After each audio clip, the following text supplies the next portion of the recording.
Halo Delser, bersama saya Kelvin di acara podcast Cakep di Balkon, Cakep di Balik Mikrofon dari perkantoran Diskominfo Kabupaten Deli Serdang.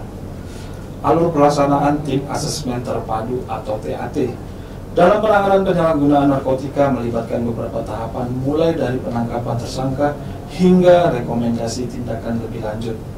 TAT bertugas untuk melakukan asesmen terhadap tersangka guna menentukan apakah mereka merupakan pengguna, pengedar, atau bandar narkoba. Ya. Jadi tema kita hari ini adalah alur pelaksanaan tim asesmen terpadu atau TAT dalam penanganan penyalahgunaan narkoba. Dan hari ini narasumber kita dari BNN Kabupaten Deli Serdang sudah hadir.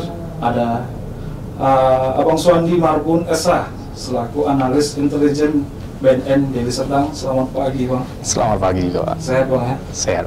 Dan selalu semangat dalam memerangi narkoba? Pastinya. Pastinya, ya. Itu yang paling penting. Siap.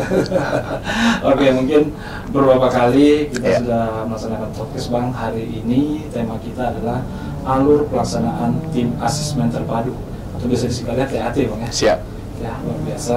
Nah, sebenarnya kalau kita bercerita alur, berarti semuanya nggak sembarangan ya, Bang? Iya. Semua punya mekanisme Benar. dalam pekerjaannya gitu ya. Iya. Nah, sebenarnya TAT itu lebih rincinya apa, Bang? Dan kira-kira bagaimana sebenarnya alur dari pelaksanaan asesmen ini? Baik. Terima kasih untuk waktu yang diberikan kepada saya. Tujuan untuk penanganan TAT adalah memastikan penanganan yang tepat dalam mewujudkan TAT itu berlangsung.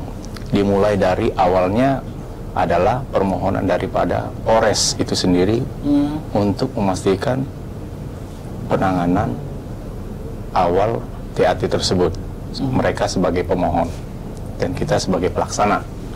Nah, dari situ bisa kita lihat sebelum memastikan dia untuk diasesmen, perlu ada indikasinya apakah dia penyalahguna, korban penyalahguna atau pengedar.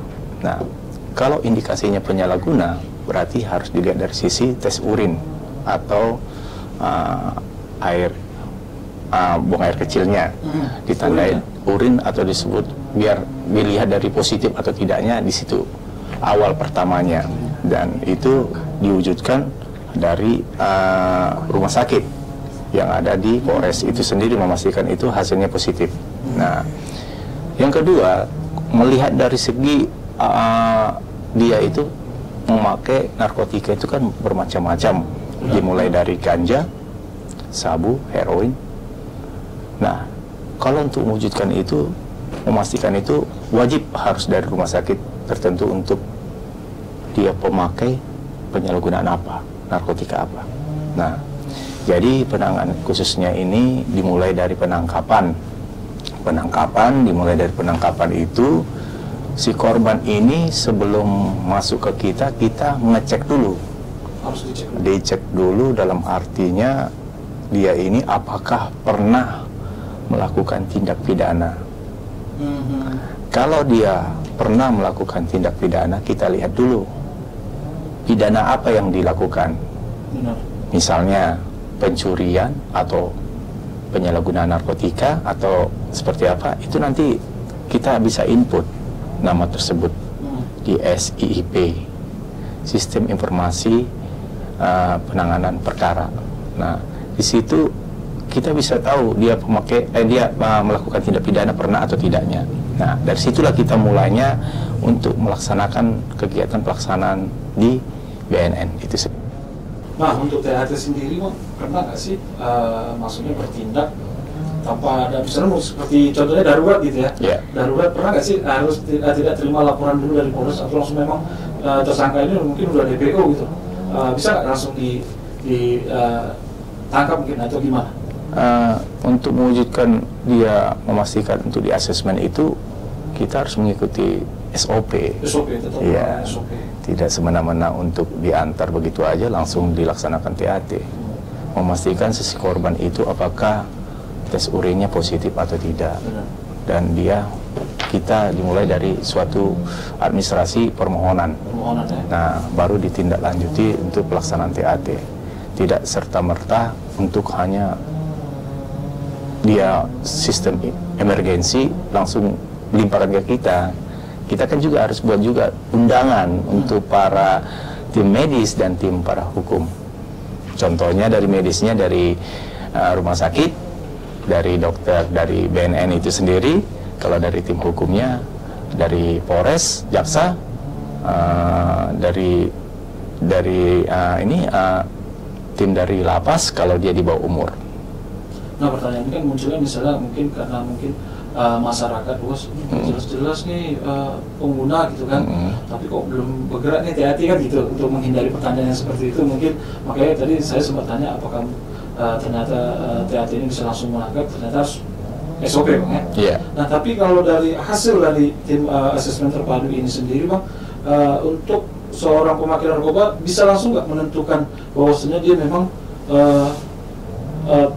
pengedar atau mungkin bandarnya atau gimana gitu?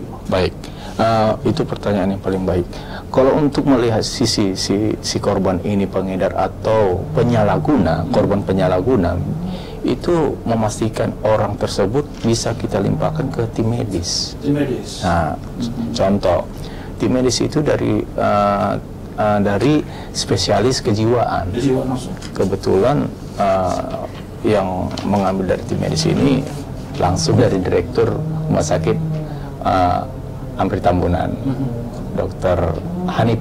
Nah, jadi kebetulan beliau sudah profesional untuk menentukan orang tersebut direhab atau tidak, dan mewujudkan orang tersebut apakah dia itu dalam kejiwaannya terganggu atau tidak. Nah, di situ menentukan adalah tim medis. Tim medis. Ya. Dan tapi dari THT ini menjadi pendukung ya? Iya, dari tim THT inilah yang jadi faktor pendukung untuk menentukan seseorang itu direhab atau tidak. Benar. Dan kalaupun dia masuk dalam segi hukum, ya kalau dia tahapan untuk tahapan berkas atau perkara dia berlangsung, bisa ditindaklanjuti ke jalur hukum.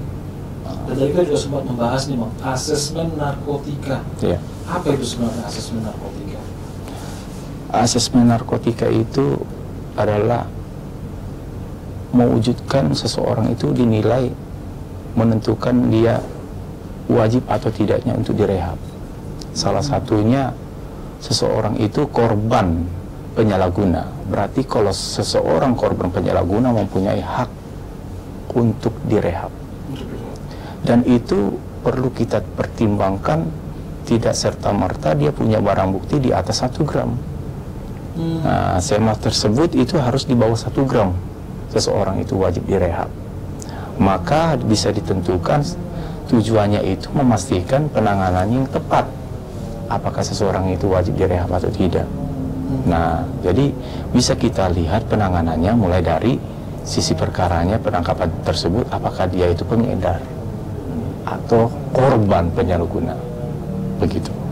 Tadi yang sudah mengatakan kalau asesmen ini dilakukan bagi orang yang menggunakan lebih dari 1 gram. Iya, di bawah 1 gram. Di bawah 1 gram. Iya. Nah, kalau di bawah 1 gram ini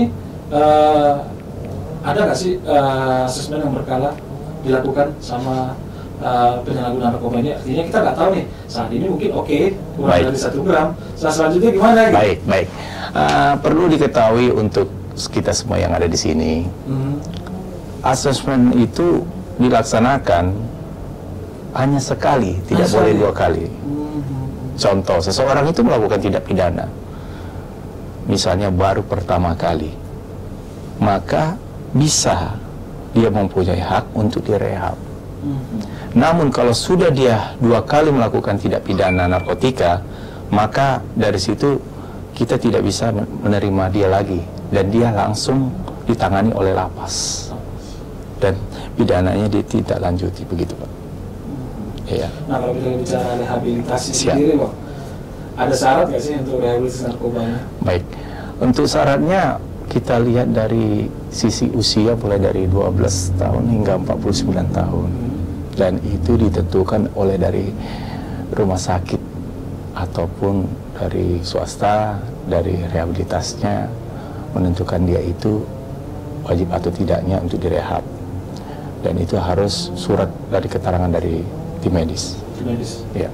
Tim Jadi intinya semua memang kinerja dari THT ini didukung oleh tim medis Bang ya. Iya. Jadi dalam segi penentuan rehabilitasi atau enggaknya juga dari tim Benar. medis Bang ya. Benar. Luar biasa ya. Jadi masyarakat juga tahu nih ya, tadi disampaikan Bang Suwandi, Iya. itu minimal harus umur 12 tahun ya Bang ya? 12 tahun sampai 49 tahun. 12 tahun sampai 49 tahun. Iya. Nah itu usia salah satu syarat untuk rehabilitasi Bang ya. Iya. Oke, sebenarnya kenapa sih Bang pengguna narkoba ini harus dilakukan upaya rehabilitasi? Upaya untuk direhabilitasi adalah salah satu untuk mewujudkan seseorang itu untuk dibina dari sakit menjadi sehat, dan dia mempunyai hak untuk melakukan melakukan rehabilitasi itu sendiri hanya cukup sekali dan tidak bisa diwujudkan 2 kali atau 3 kali. Dan dapat kita sampaikan, korban penyalahguna ini memastikan jangan hanya untuk dilimpahkan dalam arti di penjara, Benar. namun harus diwujudkan juga untuk dibina atau direhabilitasi. Nah untuk di Deli Serdang sendiri Bang, upaya rehabilitasi ini kemajuannya gimana? Apakah memang banyak perubahan setelah dilakukan rehabilitasi untuk penyalahguna narkoba? Baik, untuk upayanya untuk direhabilitasi itu banyak seseorang itu merasa sangat menguntungkan. Menguntungkan dalam sisi dari pihak keluarga. Rehabilitasi ini memastikan seseorang itu tidak akan mengulangi lagi dalam perbuatannya, mewujudkan dia itu istighfar lah untuk taubat gitu ke jalan yang benar. Dan saya sendiri pernah memberikan statement untuk para korban penyalahguna, yakni statement seperti ini: tetaplah bersikap baik walaupun wajahmu bermuka mencurigakan. Nah, kenapa saya bilang seperti itu? Seseorang itu waktu dia dilahirkan oleh ibunya, dia dalam sisi positif yang baik, dan ibunya juga seorang baik. Dan kenapa seseorang itu datang ke BNN, bahkan ke Polres untuk dilakukan asesmen? Karena dia bermuka mencurigakan. Makanya saya memberikan suatu statement kepada mereka. Kenapa itu statement itu harus saya sampaikan? Karena biar kalian itu berubah. Jangan hanya melakukan baru sadar.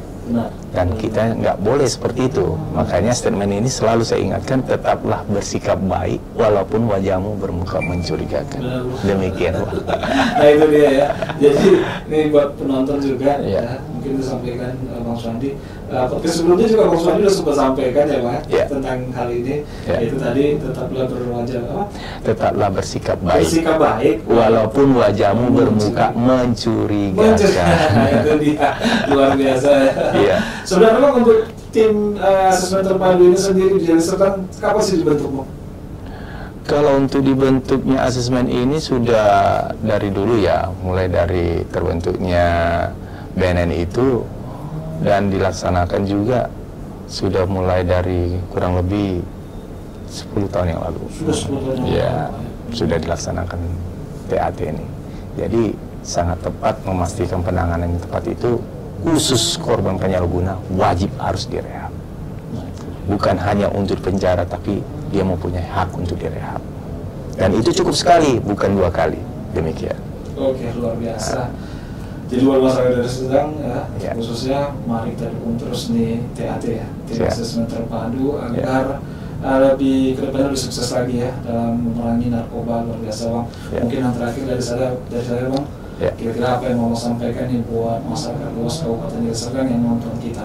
Baik, untuk memastikan saya sampaikan kepada masyarakat, yang pertama, teruslah menjaga anaknya dan memperhatikan apa kegiatannya.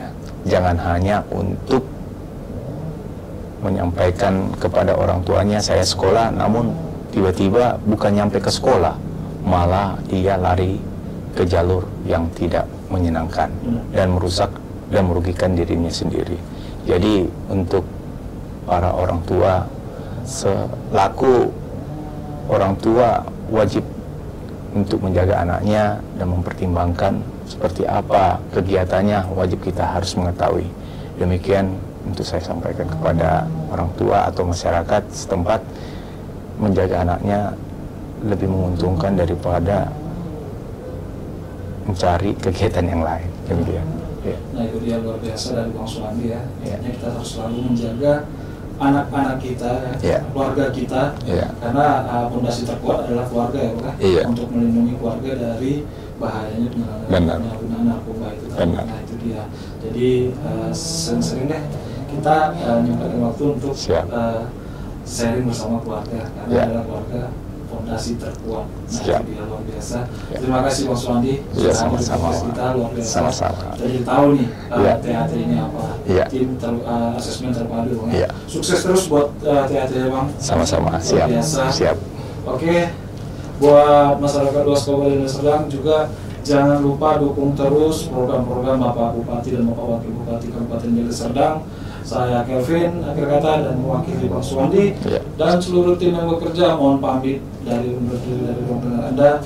Jangan lupa like, comment, subscribe channel Pemkab Deli Serdang. Bye-bye.